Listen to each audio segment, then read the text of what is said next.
Hey guys, Gabe and Amanda here with a review of the Coronado Springs Resort where we stayed for our wedding / Disney moon.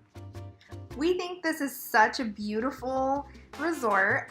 We just loved it so much and thought it was so romantic, so we wanted to share a little bit of the clips that we took while we were there and then just kind of share our thoughts about the resort with you guys. We stayed at one of the casitas, and you can see there's a lot of fountains and a lot of Spanish-inspired decor. And we stayed during Christmas, so here's a view of the huge Christmas tree. Hey guys! We just wanted to share our thoughts and pros and cons on the Coronado Resort with you guys. So the location is a little bit secluded. It's kind of away from everything, which can be a pro and a con.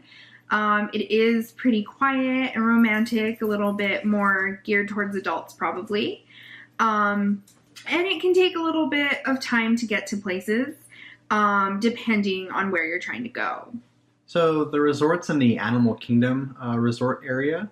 So it is a little bit further from some stuff, but the buses, they run pretty consistently, and they're not shared with other resorts, so you're not in a packed bus, and you don't have to wait very long for them either.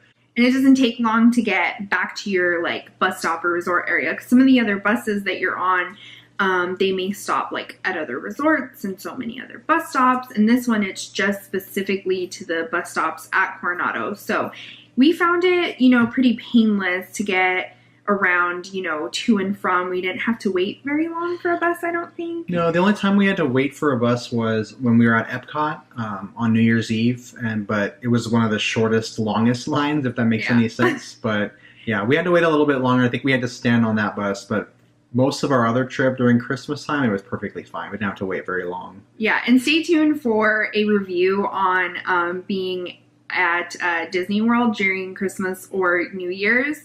Definitely lots of pros and cons to it. So that'll be coming soon.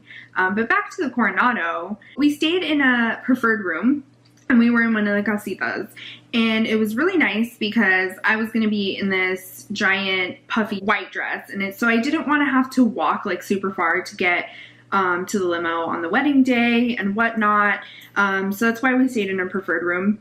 And it was really close to the main building, and so we really like that. I know what you're thinking. It's a preferred room. It's supposed to be close. But in comparison to the Port Orleans Riverside, where I stayed with my family in 2014, we stayed in one of the royal rooms, which is a preferred room, and we found that it was beautiful and we loved it. It was a great resort, but we were walking a really long distance every day, to and from the bus stop, because there's one bus stop area at the front, for the preferred rooms, and it was really far, so it made for a really long day, even longer. So I was pleasantly surprised that this had easy access not only to the main building, but also to a separate bus stop or area. The bus stop was pretty close. We didn't have to walk very far, so that was really nice. And actually, I forgot my wedding band, or wedding rings, whatever, one of the days. And so the bus was going to be there any second, and Gabe literally ran back to the room, grabbed the rings, and then ran back. And so it was really close and definitely worth it, especially for the purpose of the wedding. It was also pretty close to, like we said, the main building, but also the food court and where you get your drinks. So that was pretty nice. You didn't have to go very far to get snacks and your drink refills. Because that was another thing about Port Orleans. Like I said, I really loved Port Orleans, but when we were going to breakfast in the morning, we'd have to walk really far, go to the food court, and then walk all the way back to the room to take our mugs. And it seemed really far, and we didn't know any better. We kind of thought that was standard. We stayed at Coronado, and then it was so much closer and so much more convenient. And the food was actually really good.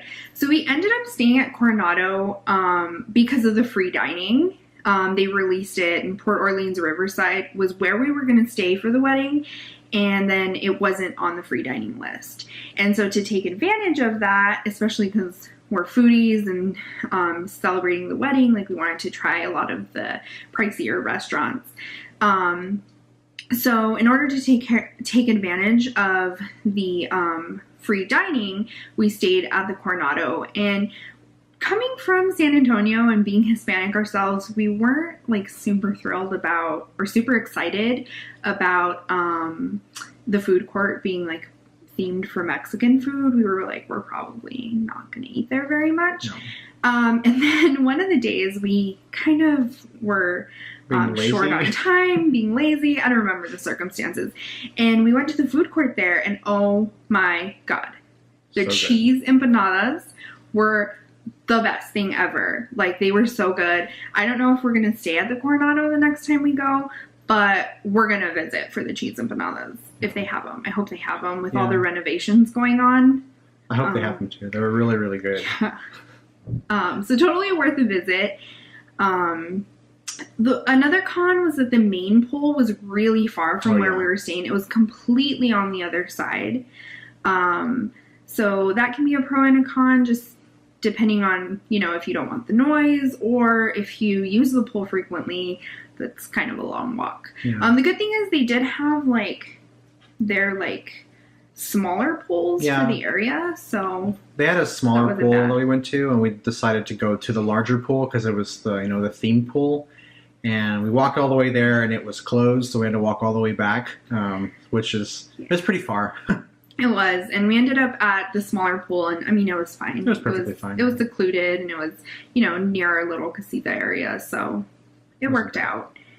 And then the rooms are more adult themed. They were perfectly comfortable and beautiful, and we totally didn't mind it. But if you're traveling with kids, I mean, they may be a little bit disappointed. Yeah, it's not very kid decorated, I guess.